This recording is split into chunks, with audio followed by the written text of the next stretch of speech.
بسم اللہ والصلاۃ والسلام علی رسول اللہ۔ سوال ہمارے پاس ہے کہ امیر المومنین خلیفہ سوم داماد رسول حضرت سیدنا عثمان غنی ذوالنورین رضی اللہ تعالیٰ عنہ یہ اسلام کس طرح لائیں؟ آپ کے اسلام لانے کا واقعہ کیا تھا؟ دیکھیں، اس حوالے سے تاریخ کی اور سیرت کی کتابوں میں موجود ہے کہ امیر المومنین خلیفہ اول یار غار و مزار حضرت سیدنا ابوبکر صدیق رضی اللہ تعالیٰ عنہ یہ اسلام کے پہلے مبلغ تھے، اور اسلام کے پہلے مبلغ ہیں، اور آپ نے دعوت دینا شروع کی، اور آپ کی دعوت پر کئی افراد نے اسلام قبول کیا، جن میں حضرت سیدنا عثمان غنی رضی اللہ تعالیٰ عنہ بھی ہیں، حضرت سیدنا سعد بن ابی وقاص رضی اللہ تعالیٰ عنہ بھی، اور کئی ہستیاں تھیں۔ تو حضرت سیدنا عثمان غنی رضی اللہ تعالیٰ عنہ کو حضرت سیدنا صدیق اکبر رضی اللہ تعالیٰ عنہ نے اسلام کی لانے کی دعوت دی، آپ نے فوراً اسلام قبول کر لیا، اور تو لہٰذا سیدنا صدیق اکبر رضی اللہ تعالیٰ عنہ کی دعوت پر آپ نے اسلام قبول کیا،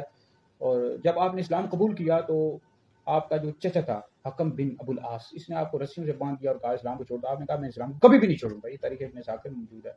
اور شروع میں ہی آپ اسلام لے آتے۔ پہلے جو 10 افراد تھے جنہوں نے سبقت کیا اسلام لانے میں، سابقون الاولون میں آپ کا شمار ہوتا ہے، پہلے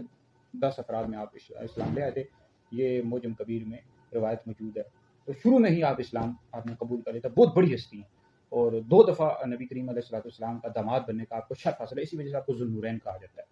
جامع القرآن بھی آپ کا لقب مبارک ہے، اور نبی کریم علیہ السلام نے آپ کو دنیا میں ہی جنت کی بشارت دی۔ تیسرے خلیفہ راشد بھی ہیں، نبی کریم علیہ السلام کے ساتھی بھی ہیں،